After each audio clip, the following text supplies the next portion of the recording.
Alabama singer-songwriter Brittany Howard has returned for their second solo album, What Now?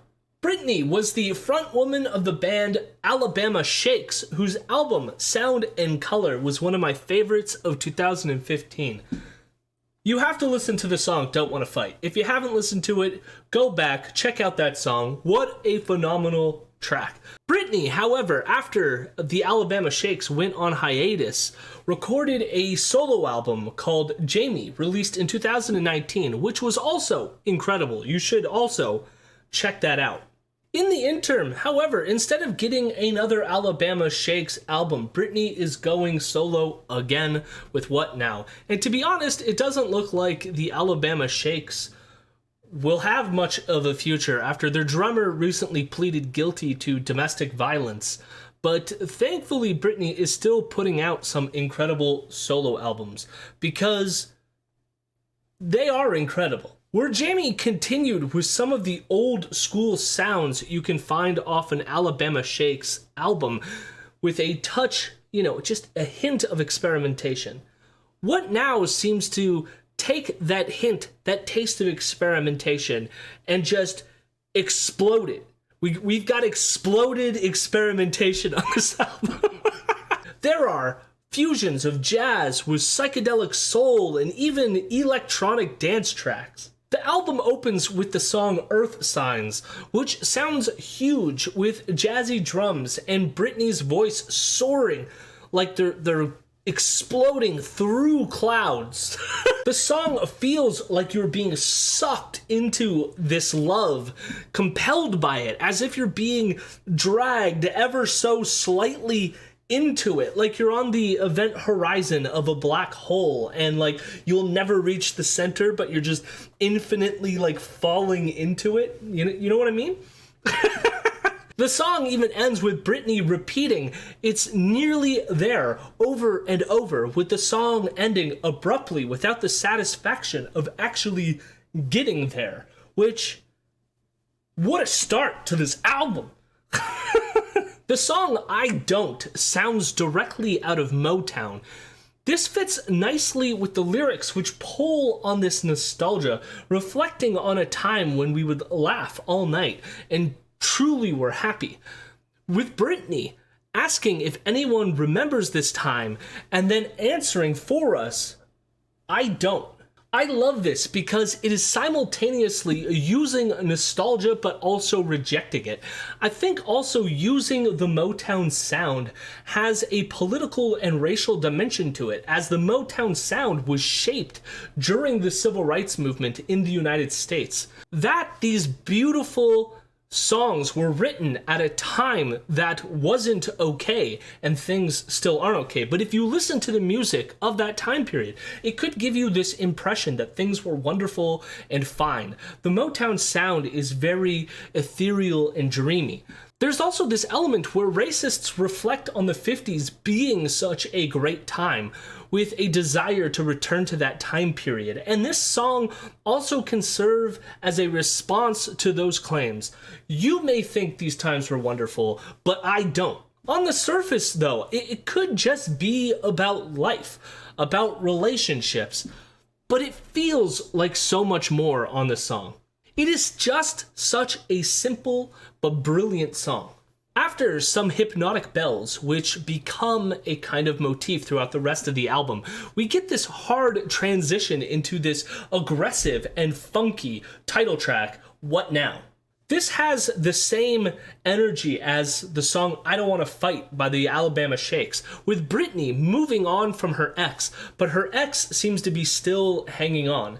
The song has this incredible drive to it, with Brittany's strained voice asking her partner to just blame it on her so that she could finally be let go. It is very emotional and tense.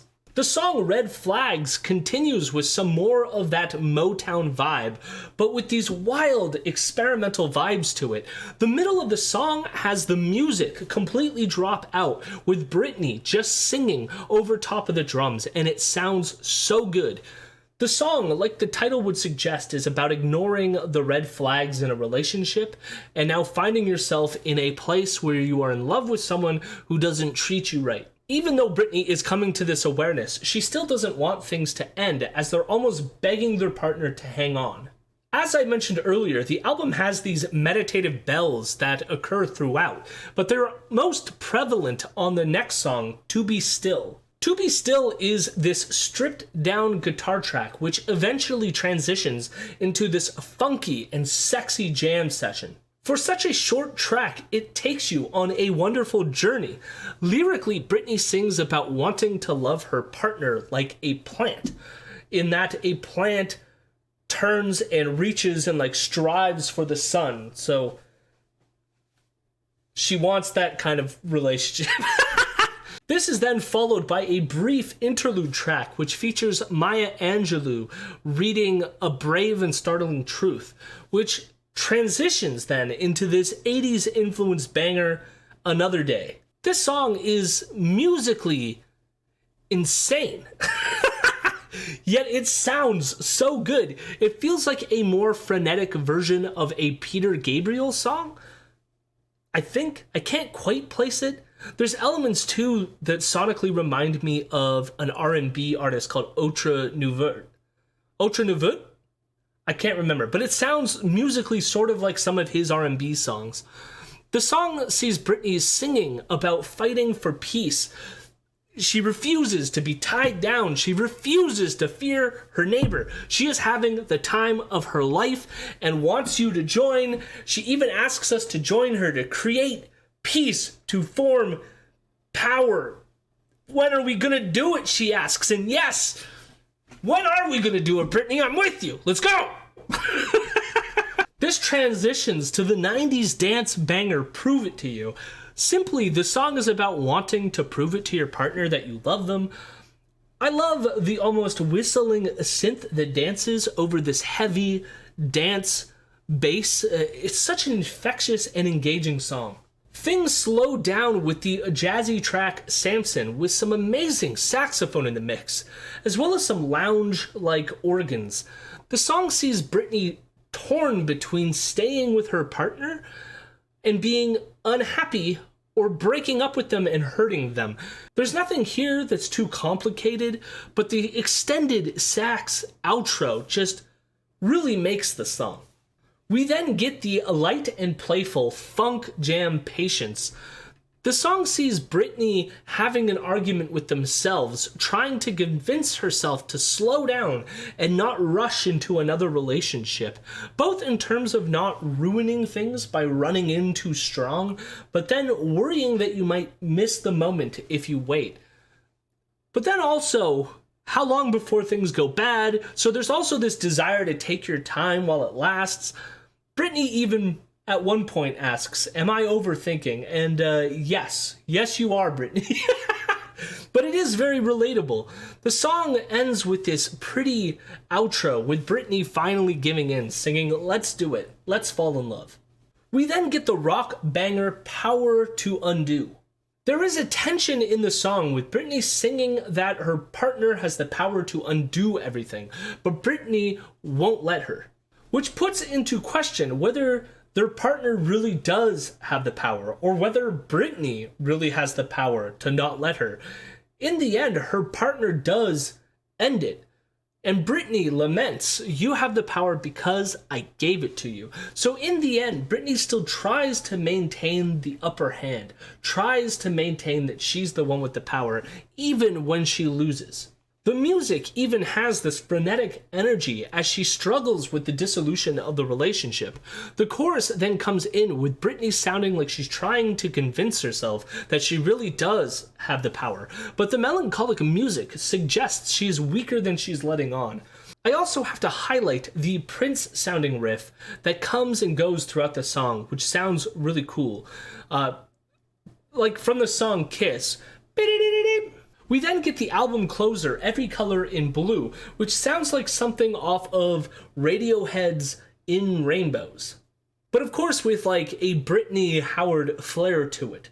Brittany even sings about rain coming without the rainbow, as she settles into a post-relationship depression. The album even ends sort of abruptly, with no satisfying finish Although you can feel the intensity building beforehand, with Brittany's voice beginning to soar and these pianos swirling, I could see how this ending might frustrate some, but I found it very compelling, with the song having this almost dizzying, nausea-like feeling that eventually ends by you hitting a wall.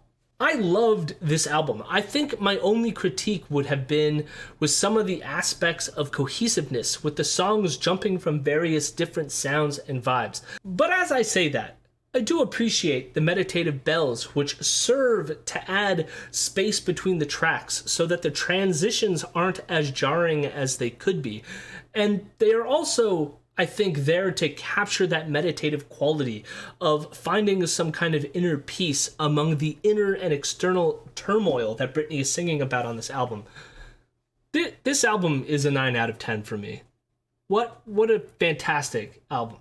What did you think of this album? Did you like it? How would you rank it in terms of Brittany Howard's other projects? Because I think this is my favorite thing that she's done. This is amazing. Well done. Good job, Brittany. You did it.